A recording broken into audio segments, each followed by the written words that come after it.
Sejam todos muito bem-vindos. É a nossa primeira mesa aqui no Febrabantec. Estou testando aqui ainda o microfone. Estou muito feliz de ver essa plateia cheia. A gente vai falar do impacto transformador da inteligência artificial, que tem implicações econômicas, jurídicas, políticas e regulatórias de longo alcance e que nós precisamos discutir, ainda que a trajetória da tecnologia seja de difícil previsão devido ao ritmo acelerado do seu desenvolvimento. Eu vou me sentar para facilitar, antes de chamar os nossos convidados. Queria dizer também que há muito o que se considerar para garantir que a IA seja, de fato, uma oportunidade única para o crescimento econômico e social. Os benefícios potenciais só podem ser alcançados se a IA for desenvolvida e implantada de forma responsável e inclusiva, não é mesmo? A gente falou muito disso no ano passado. Bem, e para essa conversa sobre como explorar o potencial da IA para a promoção do progresso econômico e social e a redução das desigualdades, eu tenho o prazer de chamar aqui ao palco o meu colega, amigo, convidado, entrevistado já clássico de Febrabantec, o Alexandre Del Rey, fundador da A2AI da Engrama. Alexandre, seja muito bem-vindo. Venha ao palco. Pode se sentar aqui ao meu lado. Eu gostaria de chamar também a Carla Lopes de Moraes, IT Senior Head de Contas, Investimentos e Seguros da First. Carla, seja muito bem-vinda. Uau, que fã-clube, hein? Convido também a Gabriela Tourinho, Head de Inteligência Artificial do BTG Pactual. Seja bem-vinda, Gabriela. E Glauco Arbix, professor titular do Departamento de... Um probleminha aqui do Departamento de Sociologia da USP. Se você quiser sentar aqui, melhor. Estamos todos aqui, então, Rafael Zanata, e convido também o Rafael Zanata, que é co-diretor da Data Privacy Brasil. Rafael, seja muito bem-vindo. Bem, agradeço a todos vocês pela presença. A gente tem uma mesa cheia, nem sempre é assim. Dessa forma, eu acho que vai ser bem rico o nosso debate, né, sobre os impactos socioeconômicos da IA. O enunciado do nosso painel, ele fala em custos socioeconômicos. E a minha primeira pergunta para todos vocês é se, de fato, vocês enxergam mais custos do que ganhos na adoção da IA até aqui. Ela pode ou não contribuir para um futuro mais justo e igualitário, na opinião de vocês, e por quê? Eu começo, então, pelo professor Arbix. Quais são as implicações socioeconômicas da IA? Obrigado, Mona. É um prazer estar aqui com vocês. Veja, o tema da nossa mesa é um pouco ingrato, principalmente para quem pesquisa inteligência artificial e espera que a inteligência artificial beneficie todo mundo e melhore a vida de todos nós. Ao mesmo tempo, é difícil porque ninguém sabe qual é o custo da IA e o custo social nem econômico.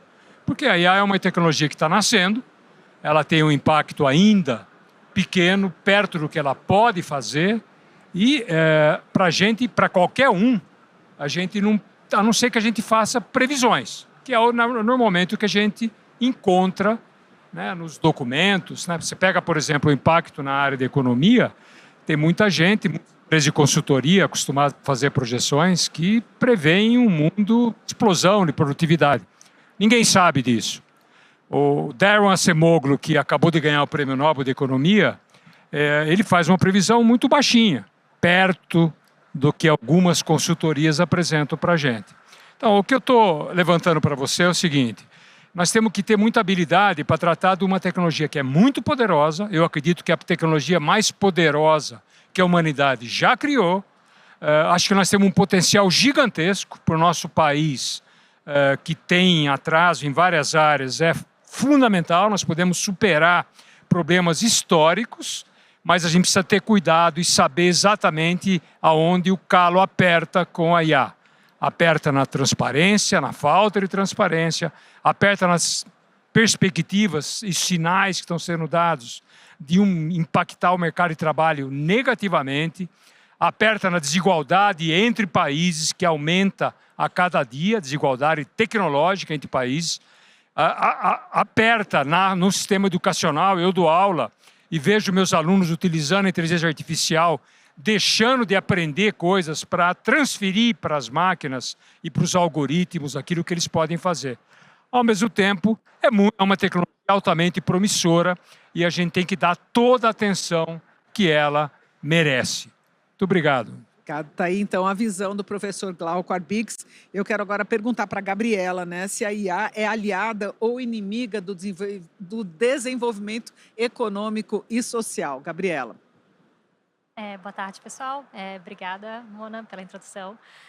Bom, acho que pegando um pouco o gancho do que o professor Arbix falou, e também acho que indo também numa toada um pouco otimista e esperançosa, talvez, né, da perspectiva da inteligência artificial, né, para o desenvolvimento econômico e social, eu enxergo como, sim, uma plataforma, né, um potencial, uma tecnologia realmente que pode revolucionar e que pode nos levar para patamares interessantes. Acho que quando a gente pega outras revoluções tecnológicas que já aconteceram, né, na humanidade, na história, né, a gente sempre vê um custo inicial de adoção, né, natural, assim, a gente pode falar de tanto de tecnologias mais recentes, né, como a internet, ou a computação pessoal, ou, enfim, as redes sociais, mas também até de revoluções tecnológicas mais antigas, podemos dizer assim, né? Então, a eletricidade ou a máquina a vapor, né? Então, tem um custo inicial de adoção dessa tecnologia para ser implantada, efetivamente, ser disseminada na sociedade.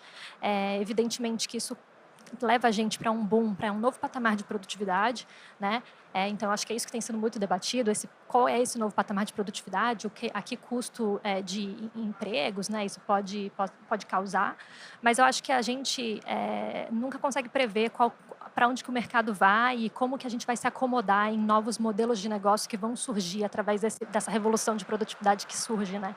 Então, acho que é justamente nessa toada, assim, que a gente tem que pensar para onde que a gente vai. A gente pensa também o Brasil, né, como também um segmento que a gente tem muita oportunidade. Então, o pequeno e médio empreendedor ou o microempreendedor, né, as pequenas e médias empresas, podendo também ter um custo de entrada no mercado, né, e de uma democratização, assim, né, realmente do acesso ao mercado, por estar se beneficiando também de uma cadeia produtiva que elas vão poder usar através, né, da otimização de recursos que a IA gera, né?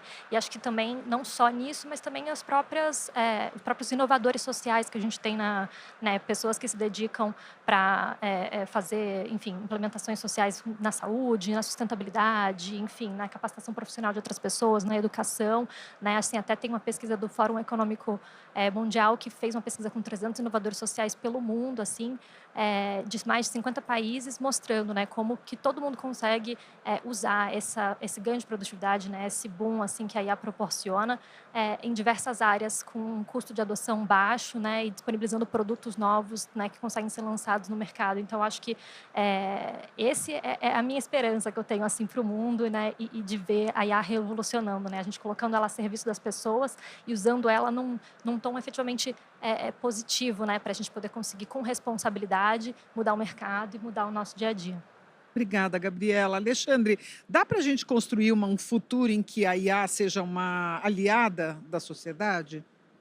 Eu sou um otimista, então eu sou suspeito em falar, viu, Mona? Eu vejo a inteligência artificial como uma ferramenta que tem um potencial, como o próprio professor Arbix e a Gabriela já falaram, nós estamos falando de uma tecnologia que dá para fazer um monte de coisa. Agora, me preocupa não a tecnologia, né? Me preocupa o alinhamento humano, né? As pessoas, né? De a gente conseguir chegar a um acordo do que nós queremos fazer com essa tecnologia. Porque a tecnologia é muito poderosa. Ela pode, de fato, melhorar a educação, fazer uma melhor distribuição dos recursos, pode resolver problemas sociais gravíssimos que nós temos. Só que nós até poderíamos resolver alguns desses problemas com as tecnologias anteriores e nós escolhemos não fazer isso. Então, eu vejo aí uma grande oportunidade para nós humanos discutirmos mais sobre o tema. É um momento de mudança, um momento de disrupção, um momento que vai poder dar um novo futuro. E a gente pode... É difícil fazer isso nível Brasil? Poxa, muito difícil. Mas por que a gente não começa fazendo isso ao nível da nossa empresa? na nossa organização.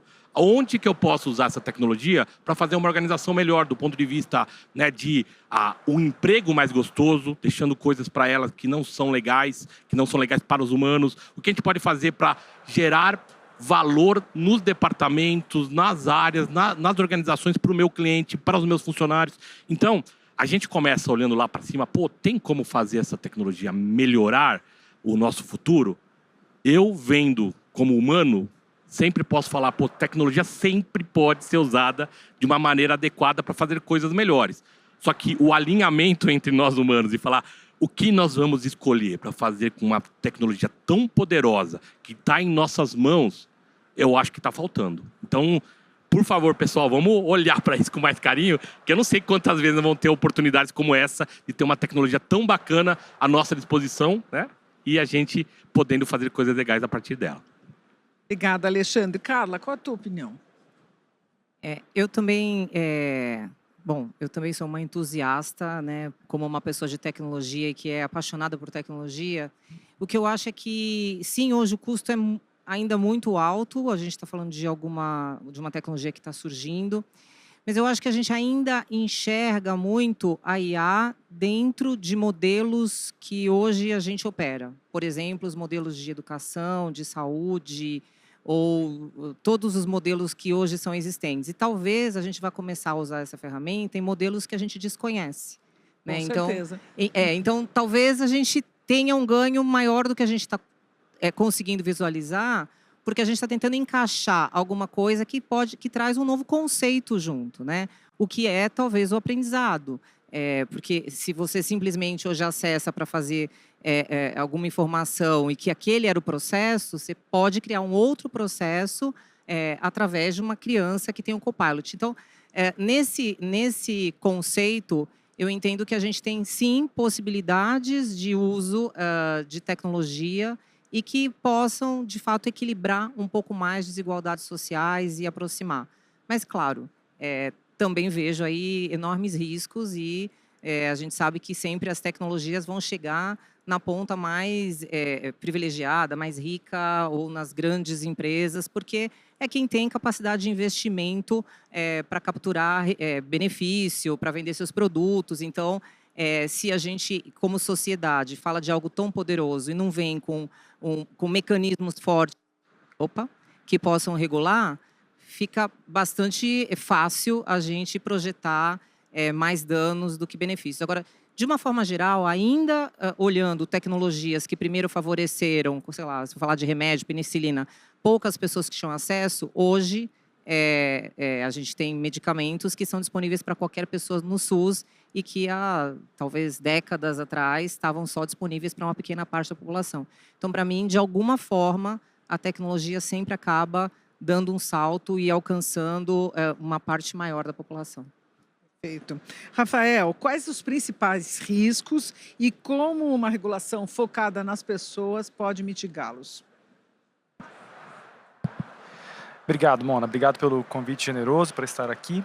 Nós fazemos parte de alguns centros de pesquisa internacional, a Partnership on AI e o Global Network Initiative.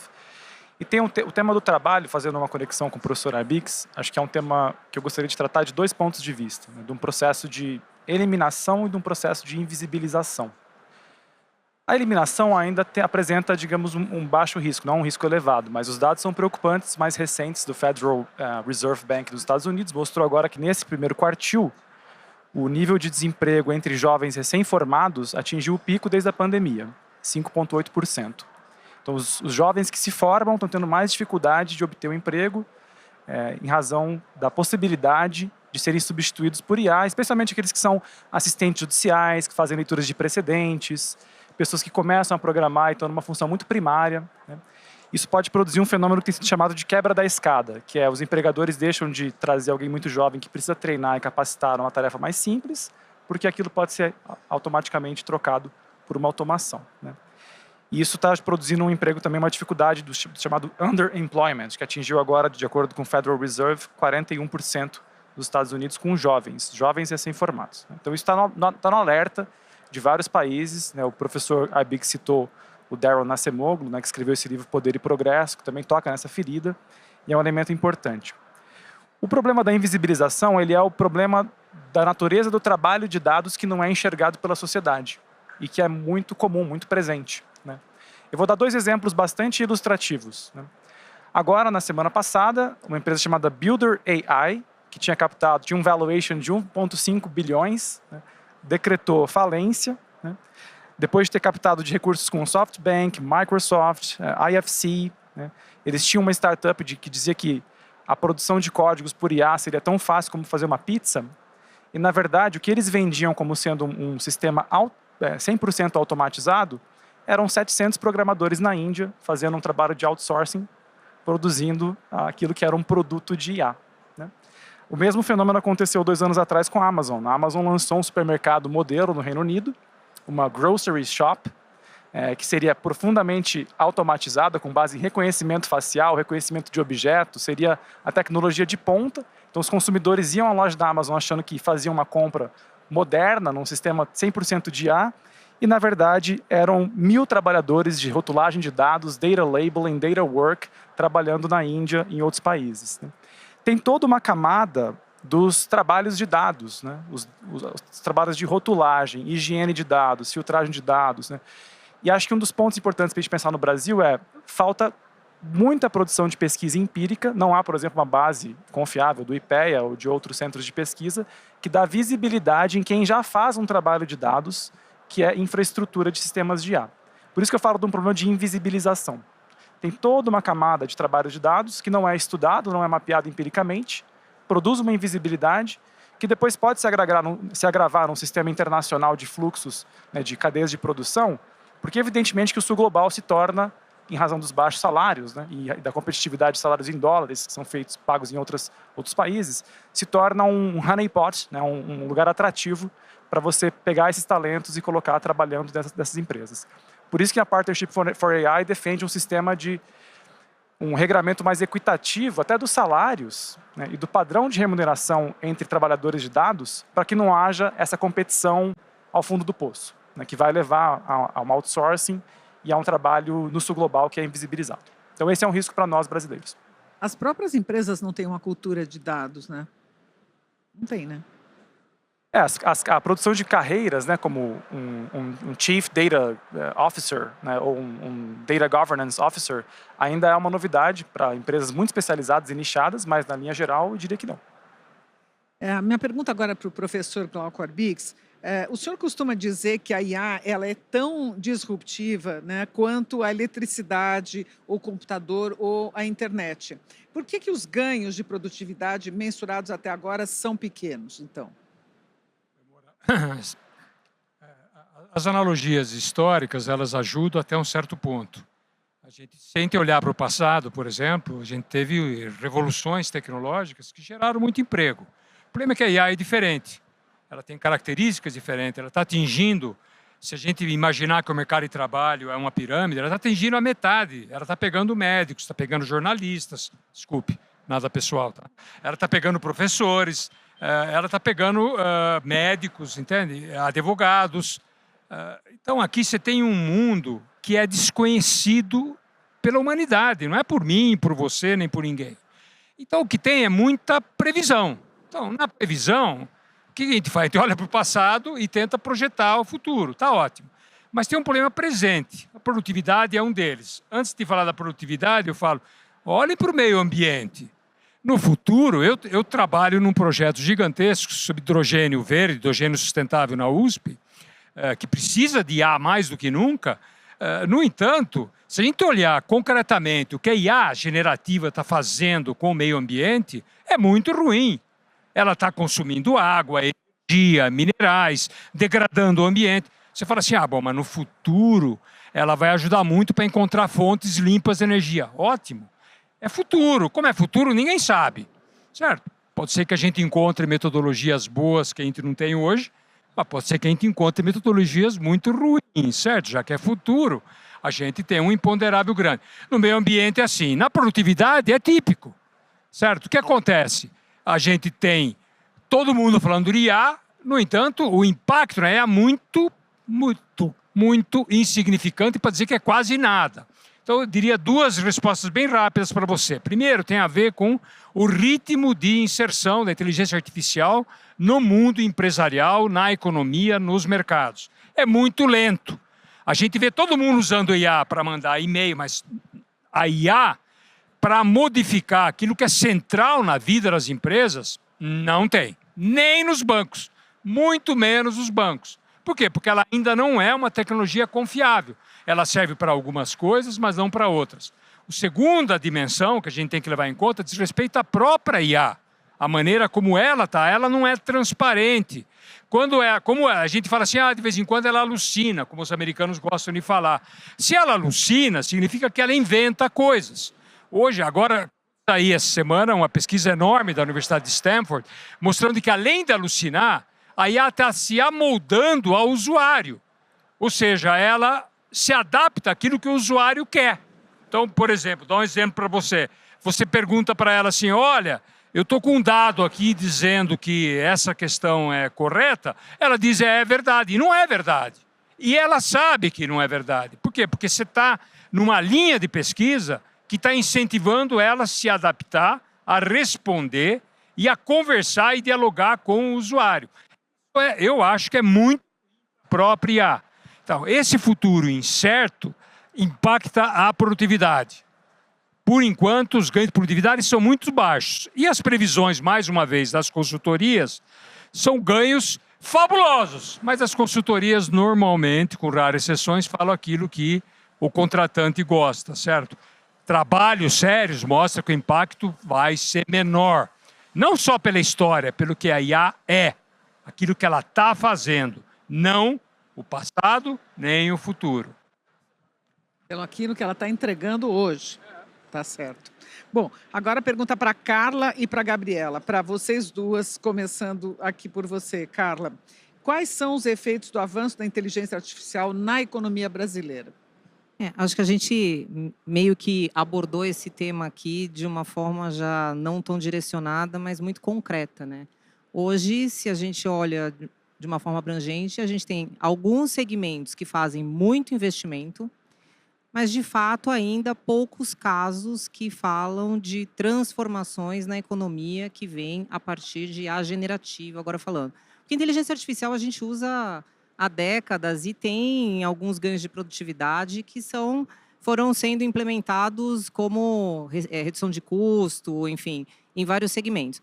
A gente falou aqui um pouco do segmento bancário, principalmente no Brasil, é um segmento conhecido historicamente como que investe muito em tecnologia, né? E sempre, né? Então, se você olhar vários setores, vários segmentos no processo de move to cloud, você vai ver que o Brasil, principalmente, e os bancos, eles fazem um movimento antecipado comparado, eventualmente, a outras indústrias. Tem mais escala, tem uma necessidade de segurança muito grande, de segurança de dados, de tempo de resposta. Tem clientes ali que têm um nível de exigência muito maior, né? Porque tem até uma certa, ouso dizer, antipatia em relação ali ao prestador de serviço, né? A relação com o dinheiro. Então, isso exige do setor financeiro um alto sempre investimento em tecnologia e muito cuidado na aplicação de novas tecnologias. Então, a gente vê e ouve muito falar de evolução de IA generativa em alguns segmentos, ainda em áreas internas de redução de custo. E nessas áreas de automação de esteiras, de código, os ganhos eles existem, ainda talvez não sejam exponenciais, mas eles começam a ser comprovados com consistência. Agora, quando de fato você fala de colocar um serviço transacional na mão do cliente e que ainda a tomada de decisão passa por esse mecanismo, acho que a gente ainda está evoluindo bastante na maturidade, no controle das alucinações e em tudo. Então, são previsões, concordo aqui com o professor, de como a gente vai capturar esse benefício. Agora, existe um certo senso comum de que a gente está falando de alguma coisa diferente de tudo aquilo que a gente já viu. E como a gente vai desenvolver isso e aonde a gente vai levar isso para, de fato, capturar os benefícios, a velocidade com que a gente faz isso faz muita diferença, porque é o cuidado ético, o cuidado do dado, o cuidado e o respeito com o cliente versus o que a gente precisa buscar de resultados financeiros, de longevidade do nosso negócio, enfim, e de benefício. Então, eu acho que todo mundo, mesmo quem está experimentando num nível já um pouco mais sofisticado, tem essa, né, quem está provendo serviços, principalmente no setor financeiro, essa preocupação e esse cuidado com até onde se vai, né, e de acompanhar também outros casos, de entender o que está acontecendo no mundo, de ouvir as notícias. A gente ouve todo dia uma notícia nova. Agora estava lendo, a Anthropic diz que conseguiu compreender o mecanismo dos LLMs para evitar que tenha chantagem ou que tenha... isso eu li agora, né? Então, talvez amanhã alguém ache alguma coisa. Então, esse é um processo ainda global, coletivo, de desenvolvimento de uma tecnologia, mas que a gente vem acompanhando de uma forma muito ativa, né? É diferente de você observar e falar, deixa eu ver o que é aquilo. Não, como eu vou pensar o meu negócio para poder aproveitar isso da melhor forma, de acordo com o amadurecimento disso, né? Agora, de fato, hoje, a gente ainda não vê números no Brasil que a gente possa falar de uma forma geral que teve impacto na economia, exceto investimentos de alguns segmentos bastante. Talvez agro, alguns casos, jurídico, mas nada ainda tão relevante. Bom, vamos ouvir agora a opinião da Gabriela. Onde é que você vê os avanços, né, na economia da inteligência artificial? Boa.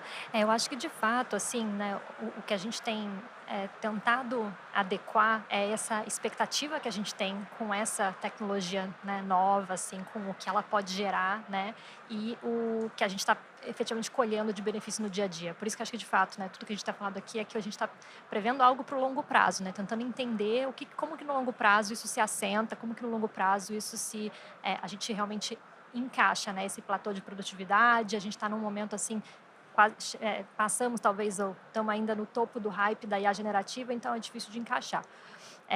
Mas a palavra-chave acaba sendo essa do que a gente está discutindo, né? Investimento. Porque para você conseguir, né, desenvolver, capacitar pessoas, profissionais, enfim, né, governos, para poder efetivamente colher esses benefícios, a gente precisa de investimento, né? E a gente tem visto, né, claro, no setor privado, isso já acontece também, né? Acho que no Brasil, a gente tem, né, empresas utilizando IA em todos os setores. Então, da saúde ao agronegócio, da indústria ao varejo e, claro, no mercado financeiro também, a gente tem diversos cases.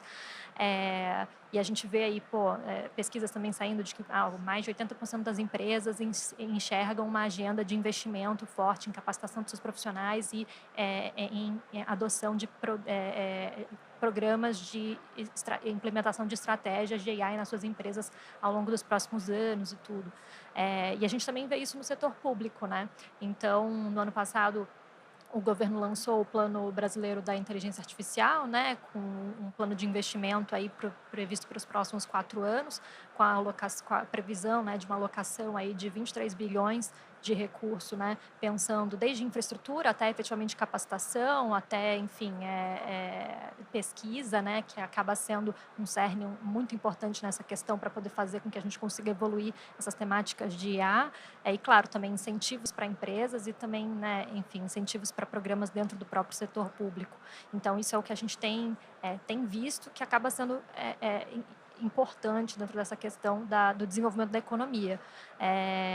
Enfim, mas eu acho que é isso, assim, a gente tem falado muito desse momento de investimento e as projeções, que nem o professor Arvik citou, né, das consultorias são muito otimistas, então a gente vê consultorias fazendo previsões até para o próprio Brasil, né, de que o PIB brasileiro pode crescer mais de 5% nos próximos anos, ou até 8%, mas realmente ainda é um pouco incipiente para a gente poder afirmar isso, né? A gente precisa ter isso mais consolidado no dia a dia para poder conseguir afirmar. Enfim, então acho que é um pouco isso que a gente tem enxergado agora. Obrigada, Gabriela. Agora com você, Alexandre, né? Como reconciliar a lacuna entre o hype e a realidade da IA? Né? Como conciliar as visões mais otimistas com as pessimistas? Eu acho que nós estamos vivendo esse momento de disruptura, que nós estamos vendo, de mudança paradigmática da própria base da economia, né? É uma base da economia muito mais em cima do conhecimento, dos dados, mas, de um lado, eu acho que todos pontuaram muito bem, falaram, tem uma expectativa muito grande, e quando a gente compara com a expectativa, que está o hype, né? A gente vai mudar de hoje para amanhã, tudo mudou e a gente vai ganhar muito mais produtividade nas organizações. Então, esse olhar da expectativa muito alta faz com que a gente tenha uma frustração imediata. Falar, pô, mas a minha empresa não está assim, o meu país muito menos, né? Então, a gente olha para isso com um olhar de frustração. Agora, eu queria propor uma mudança de olhar, né? Quem aqui é heavy user, que usa bastante inteligência artificial no dia a dia? Algumas pessoas. De quem usa bastante inteligência artificial no dia a dia, quem acha que dá para ser muito mais produtivo usando? Então, as mesmas pessoas, né? Então, eu acho que nós estamos falando aí de um tema que ainda precisamos aprender a lidar. Porque eu acho, né, a inteligência artificial, se for pensar como uma maneira mais ampla, é uma tecnologia até bastante madura, tem mais de 70 anos desde a primeira. Se for pensar lá a ideia do neurônio artificial de 43, o Alan Turing com seus artigos de 36, é um tema que vem evoluindo, né? Com a aprendizagem de máquina na virada da década, com as redes neurais, principalmente nessa última década e agora, nós estamos chegando a outros patamares, mas as coisas, as tecnologias que nós desenvolvemos há mais tempo, já estão muito maduras e, de fato, já dão no dia a dia muita produtividade. Eu posso dizer que muitos daqui chegaram aqui por conta do Waze ou do Uber, que usam algoritmos de inteligência artificial para poder garantir uma produtividade incrível na logística dessa cidade. Então, essa mudança de patamar, ela acontece, vai acontecendo, e eu vejo que muito brevemente a gente vai ter um pouco mais de noção do que significa um mundo com IA generativa. A gente não tem essa noção tão clara, porque muita gente não usa sabendo as propriedades dessa tecnologia. Essa tecnologia, por mais que o nome faça a gente crer de ela ser inteligente, a tecnologia é tecnologia. Ela foi desenhada para fazer alguma coisa. Ela usa probabilidade e estatística melhor do que nenhum humano conseguiria usar, com a complexidade única.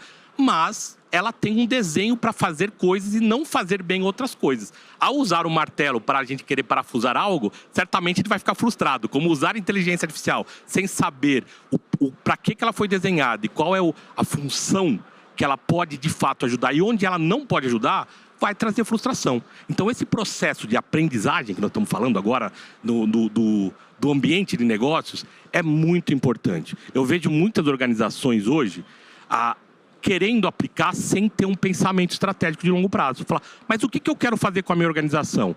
O que os meus funcionários vão fazer dentro da minha organização? Porque nós acostumamos a ter humanos fazendo papéis de não humanos, muitas vezes, fazendo scripts repetidos que uma máquina faria melhor. Mas será que não tem papéis que são realmente humanos para construir esse mundo novo nas organizações, com poder criar soluções para problemas que perduram, que são muitos?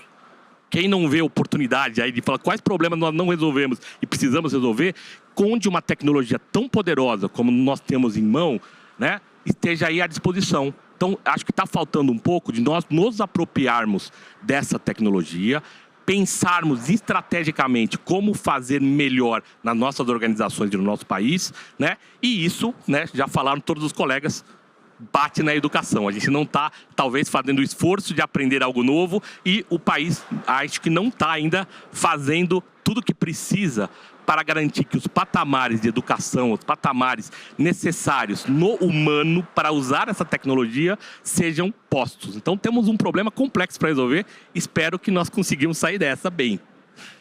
Bem, Rafael, aproveitando aqui essa fala do Alexandre, como equilibrar inovação e desenvolvimento ético?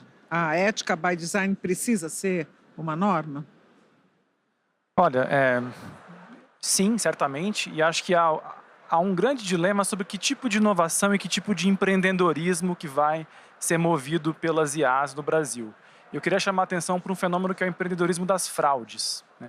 A explosão das fraudes, o que na literatura internacional chama de AI-driven scams, né? Que já é um problema alertado pelo Fórum Econômico Mundial, pelos centros de pesquisa. Data Privacy Brasil está muito preocupada com esse assunto também, porque a IA generativa, né, nas mãos de agentes maliciosos, ela habilita uma facilidade de golpes e fraudes de engenharia social num patamar de baixíssimo custo, alta escalabilidade E combinando num cenário em que nós tivemos já nos últimos 5 anos vários grandes vazamentos de dados, ilícitos de dados, problemas de negligência no manejo adequado de fotografias, dados de Renavan, de parcelamento de veículos, de redes sociais, que estão nas mãos de criminosos. Eles revendem em painéis de dados que você paga por centavos no Telegram para consultar por cada CPF e obter uma ficha completa de cada pessoa, com todos os dados pessoais, nomes dos pais, da mãe, fotografias, informações de onde os filhos estudam. É absolutamente assustador. E se você combina a possibilidade de manejar esses dados com alguns prompts que você pode utilizar para, por exemplo, pegar uma mensagem via ChatGPT, que você pode modular para que ela pareça como uma fala humana convincente. Depois você roda num software de IA sintética de voz, ele produz um áudio que você pode distribuir no WhatsApp da pessoa para aplicar um golpe de engenharia social para aquela pessoa fazer uma transação que é ilícita, né? Ou você pode, por exemplo, o que é chamado de AstroTurfing Campaign, que é você é convidado para participar de um grupo de Facebook de venda de um móvel. E esse grupo direciona para um outro grupo de WhatsApp. Quando você cai nesse grupo de WhatsApp, está todo mundo interagindo. Pô, tô afim desse sofá, vou pagar 200. Não, eu pago 180. E todas essas mensagens são bots pré-programados, para você ter uma sensação de que há uma interação humana significativa e você faz depois o pagamento para o agente malicioso. Isso já está acontecendo, isso já está sendo documentado, né? Existe a expectativa de que em 3 anos os brasileiros vão perder mais de 10 bilhões de reais em fraudes e golpes de engenharia social, né? Então a gente tem que olhar para a contenção desse tipo de empreendedorismo, esse tipo de inovação. O brasileiro é muito sagaz, muito esperto, né, em ocupar esses mercados de golpes, de fraudes. A Autoridade Nacional de Proteção de Dados Pessoais está absolutamente despreparada. As delegacias de polícia do Brasil não possuem interoperabilidade de bases dos seus dados, ou seja, se você reporta um crime em Curitiba e um outro crime cibernético em Goiânia, as delegacias de crimes cibernéticos não se conversam, porque não tem quem organize uma infraestrutura comum de dados sobre esses ilícitos. Então, a gente tem repetido isso em todos os locais públicos. Se nós não enfrentarmos os ilícitos de dados que vão ser impulsionados por fraudes movidas a IA, daqui 2, 3 anos a gente vai ter uma situação de caos informacional, muitas pessoas tomando golpe e o Brasil sendo considerado um país onde nada acontece, você pode aplicar golpe e ninguém é preso, não se desmantela quadrilhas de crimes internacionais, né? Isso prejudica muito o elemento de confiança social, porque no fundo é um problema de sociologia também. Mas qual é a solução disso? Uma higiene de dados? Como precaver isso? Acho que isso envolve, primeiro, uma institucionalização dessa agenda no nível federativo, onde o Ministério da Justiça e Segurança Pública precisa coordenar as delegacias de crimes cibernéticos para ter inteligência produzida, inclusive com base em IA, nos padrões desses golpes, uma cooperação com a Autoridade Nacional de Proteção de Dados Pessoais para conter e mitigar os ilícitos de dados. Então, uma vez que identifica que um funcionário de uma empresa de telecom vaza um dado que depois é usado por um golpe, tem que ter fiscalização e punição exemplar, né? E dentro dos times das empresas de tecnologia, isso já está acontecendo, né? Ter times interdisciplinares que estão olhando para o problema de fraude de modo cooperativo. O Brasil acabou de lançar a Aliança Nacional contra a Fraude, que o Bacen está capitaneando com várias empresas, inclusive o Febraban faz parte, é muito importante. E é importante também que outras empresas que não fazem parte desse movimento atuem nesse sentido. Então, não é um agente que vai resolver, né? É um esforço realmente social. Universidades, pesquisadores, Estado, autoridades de dados pessoais, empresas, associações. Esse é um problema profundamente coletivo, porque envolve a economia popular. É uma agenda de cooperação mesmo, né? Assim. Bom, agora uma pergunta para todos, agora que a gente já falou dos riscos, né? Eu queria ver como é que vocês olham individualmente, como é que se pode tirar proveito, né, da IA na vida pessoal, na vida profissional. Começando com você, Carla, depois aqui desse lado o professor Arbix, depois a gente volta para cá. Bom, eu acho que eu ainda não uso todo o potencial. Eu fico vendo, assim, todo dia alguém lança alguma coisa com alguma feature, eu não estudo todas, mas falando de coisas mais práticas, revisões de texto em outras línguas, eu às vezes faço usando IA. Eu fiz uma viagem que para mim era um certo perrengue, assim, eu resolvi levar minhas sobrinhas, assim, eu não tenho filhos, então eu sempre viajei fora de temporada, eu resolvi levar as minhas sobrinhas, mas umas outros familiares para a Itália, era uma trip assim longa e estava muito complexa a logística e foi para mim incrível a forma que eu montei roteiro, vi assim horário de trens, aquilo foi maravilhoso e ainda saiu, aí eu comecei a brincar com a estética, eu me senti uma agente de viagem porque de fato na minha vida o tempo para fazer essas coisas era muito curto e eu queria ter uma autonomia de personalização, não queria entregar isso para alguém. Então, eu acho que quando você conversa e direciona aquilo que você quer numa linguagem natural, é bem produtivo, né? Então, eu também uso quando eu tenho alguma ideia e eu falo assim, me faz um contraponto fora do óbvio, mas olha sob uma outra perspectiva, me dá uma visão diferente. E é bem interessante isso, porque geralmente quando eu quero elaborar alguma coisa, eu nunca saio com aquilo que é o que vem de resposta.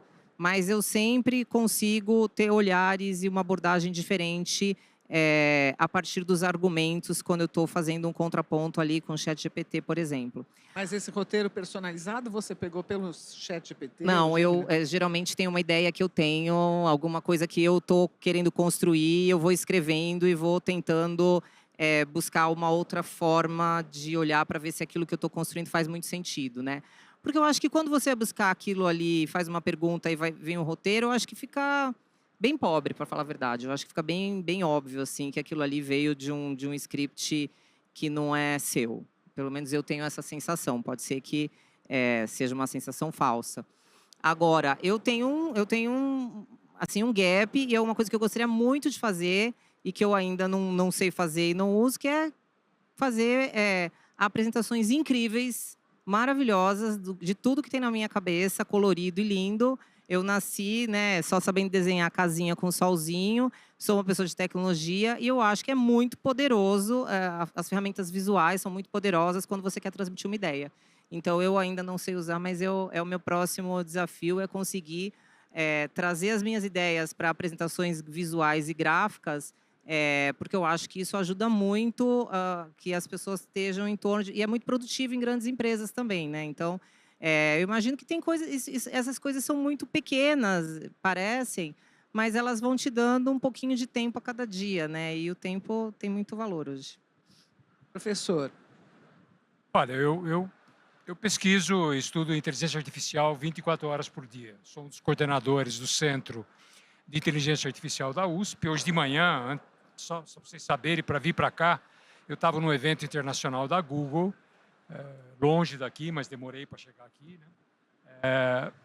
E foi lançado, a gente lançou a Cátedra de Inteligência Artificial dentro da USP, no Instituto de Estudos Avançados, foi lançada pelo vice-presidente mundial da Google, que é um outro ambiente de pesquisa, eu vou ser um dos coordenadores, que é um espaço extremamente importante para a gente entender essa tecnologia. Então, estudar é o primeiro passo. Não é todo mundo que vai fazer isso. Muita gente aqui vai ser apenas usuário, não é apenas no mau sentido. Vai ser usuário. Mas tem um segundo componente que eu sempre falo para os meus alunos o tempo todo na área de pesquisa. A melhor coisa é a gente tentar entender a tecnologia, entender os limites dela, entender o que ela pode fazer. Ela é nova, mas dá para entender. Por quê? Porque encarar a tecnologia com deslumbramento é a pior coisa que nós podemos fazer. Nós vamos achar que ela é milagrosa. Nós vamos achar que ela faz uma série de coisas que ela não faz. Eu dou aula fora do Brasil há mais tempo. A gente trabalhei com os modelos de IA generativa. A gente fazia os modelos falar aquilo que a gente queria, gente.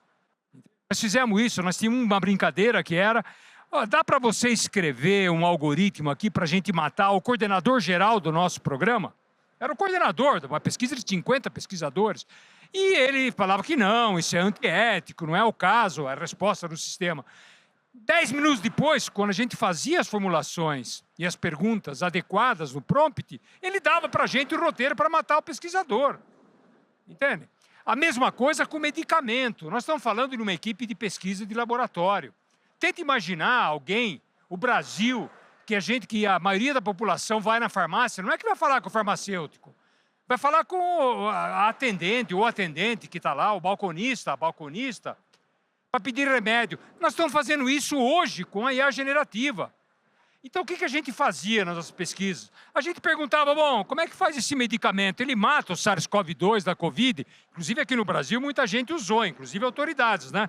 Mas e a cloroquina? Mata? Não, não mata. Não tem nenhum dado de ciência que fala que mata, que ajuda a combater. No entanto, ele falava, olha, a cloroquina não é adequada para combater a Covid, mas, depois de algumas perguntas, ela se tornou algo adequado.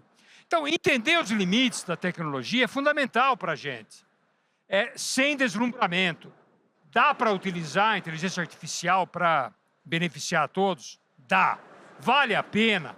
Vale a pena. Mas nós temos que saber, gente, que ela tem que ser regulamentada, que ela tem que ser transparente. A pergunta da Mona, quando se abriu a conversa, era qual é o custo socioeconômico da inteligência artificial? Alguém aqui consegue calcular o custo econômico de uma eleição fraudada por desinformação? Alguém consegue dizer para mim? De um candidato que ganhou porque fraudou as eleições às custas da IA? Qual é o custo? Ninguém consegue calcular isso. Então nós temos que ter muito cuidado com a tecnologia, ao mesmo tempo tem que ter muita esperança, porque é atividade humana. E eu acredito que a atividade humana é melhor do que as máquinas. Por mais que queiram vender para a gente a ideia de que os algoritmos são mais eficientes do que nós. Não são. Não tem moral, não tem ética. Nós, humanos, temos moral e temos ética, não as máquinas. Perfeito. Bom, passar a palavra agora para você, Alexandre, aqui, que eu estava lembrando assim, de um ensaio da gente 1 ano atrás ou 2 anos atrás, quando eu perguntei o que dava para fazer com IA no Midjourney, e ela falando de criatividade e aquela coisa de você desenhar, bom, vou desenhar um rinoceronte em cima de uma latinha de Coca-Cola, né, dando uma flor para a namorada. Ele conseguiu fazer isso, né? Então, eu acho que tem um pouco isso que o professor falou, do deslumbramento, mas também depois, quando você olha o resultado, é uma imagem horrorosa, né? Então, queria te ouvir do teu lado pessoal, como é que você está aproveitando isso e como é que você vê essa questão ética, né, que está permeando tudo. Eu acho que a questão ética ela é muito além da tecnologia. Nós temos um problema a ser resolvido na humanidade, porque, de fato, acho que a criminalidade é potencializada também com a tecnologia, e a gente tem visto casos aí muito ruins e de impactos muito ruins, porque a tecnologia, para o bem e para o mal, ela está sendo muito mais acessível hoje. É isso que eu acho que é um ponto importante. E aí, o que eu trago de reflexão para nós aqui, né? Porque eu estou pensando aqui como a gente pode usar para o nosso proveito, para a gente usar essas tecnologias para avançar. Eu vi que tem um grupo de pessoas que já usam, né? E um grupo que não uso tanto, né? Então, vou falar para os 2 grupos aqui, tentar dar algumas dicas práticas. Assim. Para quem já usa, sempre tem coisas que a gente está frustrado por não estar conseguindo ter o resultado esperado, né? E aí, eu acho que é uma grande oportunidade sempre de a gente acompanhar as novidades, né? E acompanhar também as habilidades que são necessárias para eu poder chegar num outro patamar. É a mesma coisa que quando a gente começa a aprender Excel, né? Falar, tem gente que faz do diabo com Excel e tem gente que não consegue fazer nem a fórmula básica ali, porque não sabe usar o potencial da ferramenta. Então, quem já está usando, usa bastante, sempre tem maneiras. Eu fico me testando, falo, vou tentar isso agora, vamos ver com esse modelo se funciona, vou tentar essa técnica, vamos ver se melhora. E eu tenho conseguido cada vez mais fazer coisas e falar, caramba, deu certo, agora deu certo. Depois de pesquisar, depois de tentar, depois de ver outras abordagens. Para quem nunca usou, pergunto para vocês, você acha que no futuro essa tecnologia vai ser mais ou menos importante? Para quem acha que vai ser mais importante, né, eu acho que tem uma grande necessidade, não só uma oportunidade, mas uma necessidade de aprender a ter mais habilidade em usar essa tecnologia. Porque nós estamos vivendo num momento de mudança.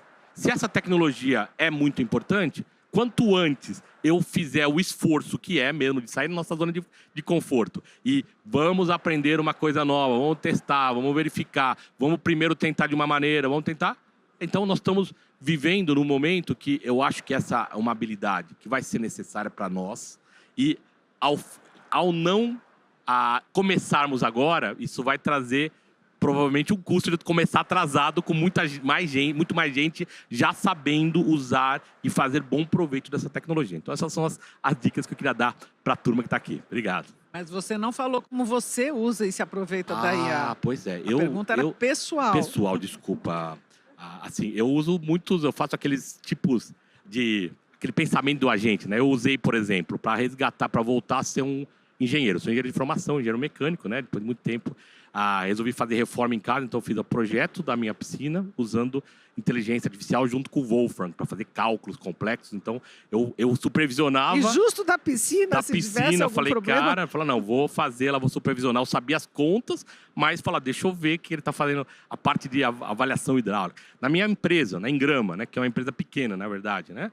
Toda a parte de análise de contrato, toda a parte de avaliação, né, de riscos contratuais, eu faço com isso, né?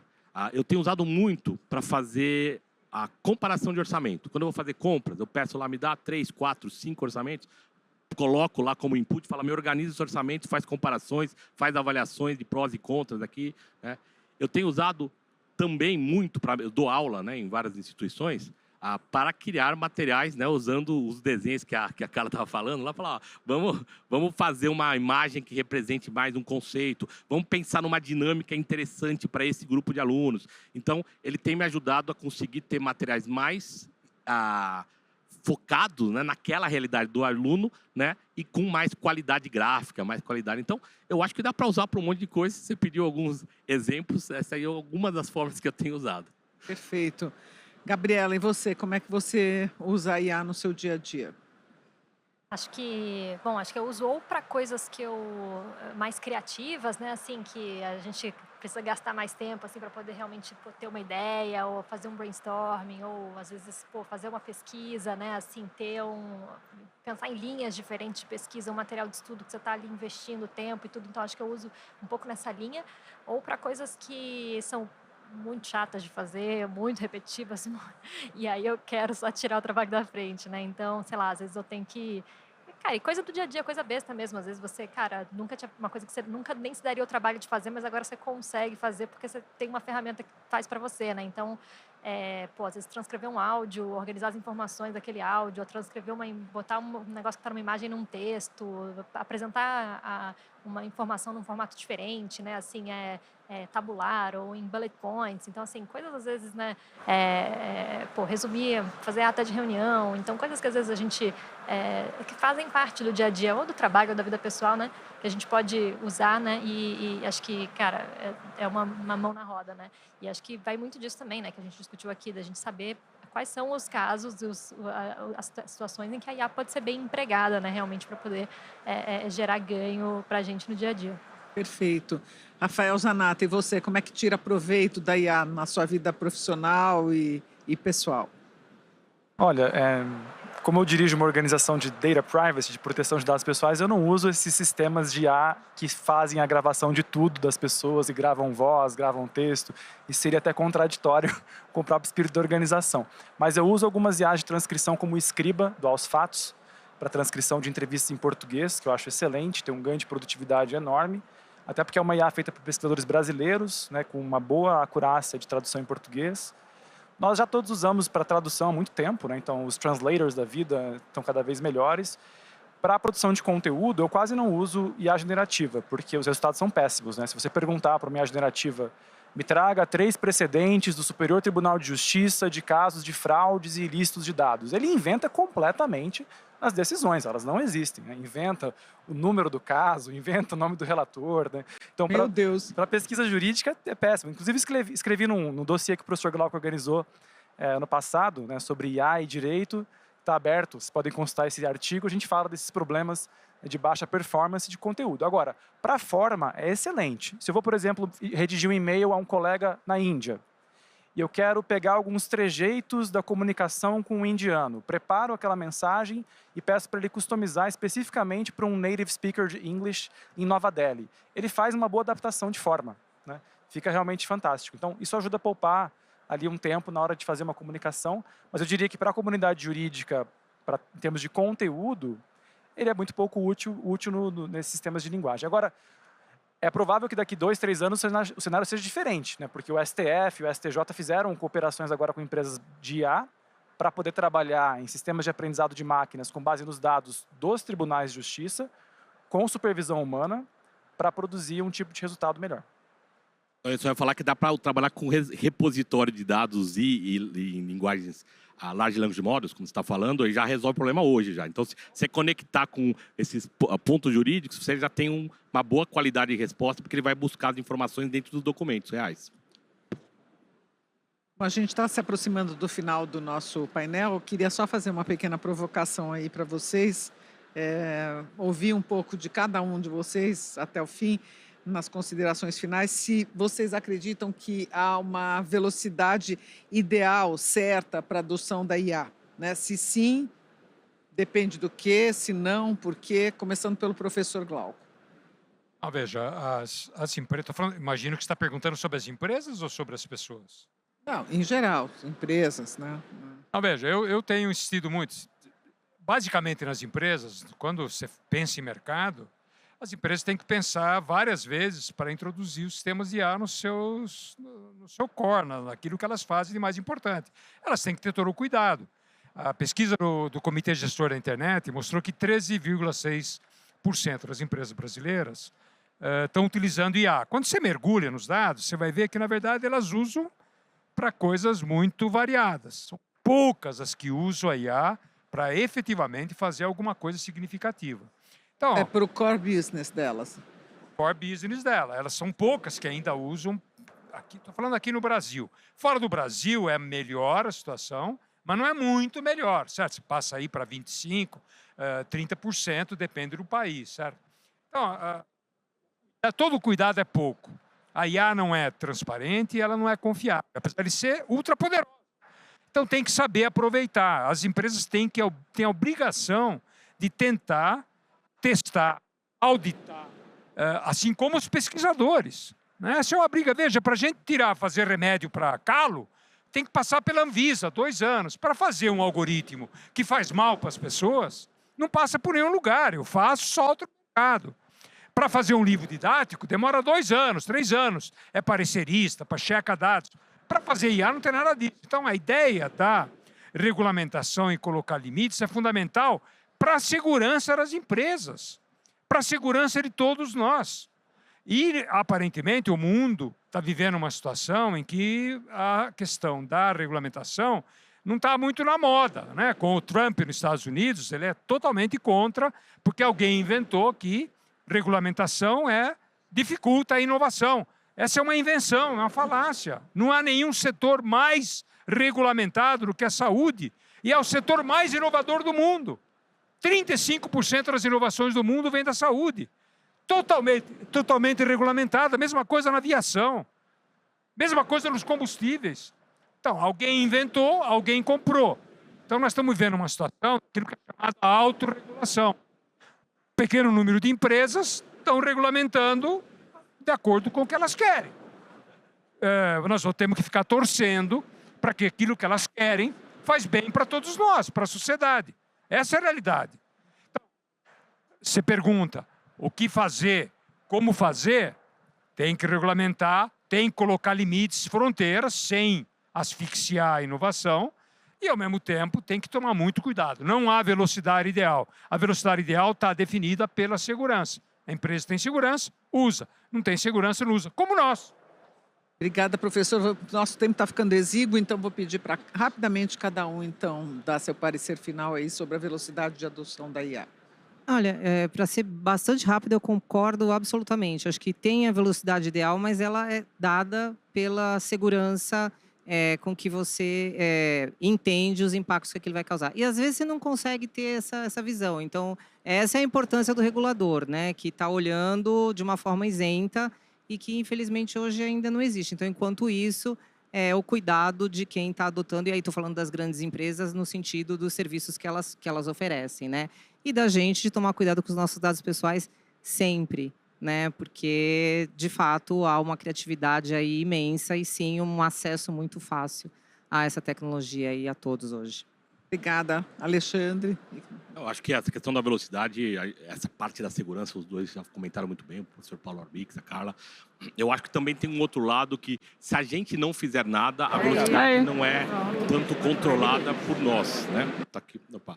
Então, nós temos que tomar esse cuidado de a gente se envolver nesse momento nas discussões. Acho que quando a gente tem essa oportunidade de ter o chamado, de falar, vamos falar sobre isso, vamos pedir regulamentação para coisas que nos deixam inseguros, é o momento certo de nós, como cidadão, né? Cidadãos aqui, se envolvermos com esse tema que é tão importante, pode ser tão caro para o nosso futuro. Então, eu fico feliz quando o Rafael Rafael falou que já começou a ter um trabalho mais forte para ter um marco legal aí de inteligência artificial, né? Isso nós precisamos fazer parte dessa discussão, desse papo, porque senão corre o risco de vir mais rápido e não tão seguro, ou o contrário, vir muito seguro, mas deixar a gente perder a oportunidade da inovação que o Brasil também precisa colher os frutos. Rafael? Deixar esse convite aberto para que todos vocês participem desse debate democrático de regulação. Fazendo coro aqui ao professor Arbix, não tem contradição entre inovação e regulação. O PIX surge num ambiente altamente regulado, a aviação civil produz inovações o tempo todo, na saúde também. Os próprios cientistas da computação, como o professor Stuart Russell e vários outros, diziam, olha, não tem nenhum segredo, é possível um grau mínimo de regulação e mesmo assim a gente separar o joio do trigo, aquilo que é realmente danoso, como armas autônomas, sistemas de bots que permitem que adolescentes façam testes para o que eles vão cheirar em casa, chamado de jogos de huffing, né, que gera morte de adolescentes no mundo inteiro. Então, isso é bem diferente dos outros sistemas usados por empresas, automação de chatbots para atendimento ao consumidor, IA no judiciário. Então, é preciso também separar as aplicações, né? A regulação brasileira está mirando nas de alto risco. Então, se vocês quiserem saber mais, pesquisem lá, Comissão Especial de IA. Ela vai trabalhar agora esse segundo semestre inteiro, apresentar um relatório final do ano, e todos nós, como cidadãos, podemos mandar e-mail para os nossos deputados e falarem, e aí, o que você pensa sobre IA? Né? Então, acho que é importante esse diálogo, nós com eles, para que Brasília não fique descolado da nossa realidade enquanto empreendedores, pesquisadores, ativistas. Perfeito. Gabriela? Acho que só para corroborar, acho que a gente falou muito sobre segurança, né, como sendo um fator importante para adequar essa velocidade, né, da adoção da IA, enfim, da implementação. E eu acho que quando a gente fala de segurança, uma das coisas que a gente tem que pensar é, beleza, assim, a gente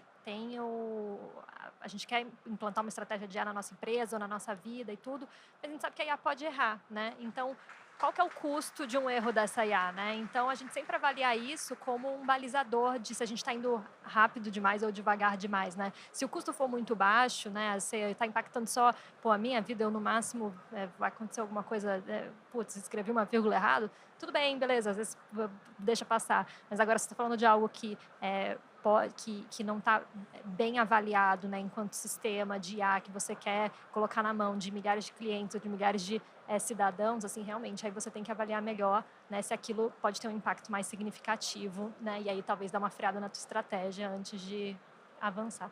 Perfeito. Gente, agradeço demais a participação de vocês, o tempo de vocês, acho que foi uma ótima conversa. Agradeço também a vocês que estão aí nos ouvindo e aos que estão nos assistindo virtualmente e convido a assistir os outros painéis. Até a próxima.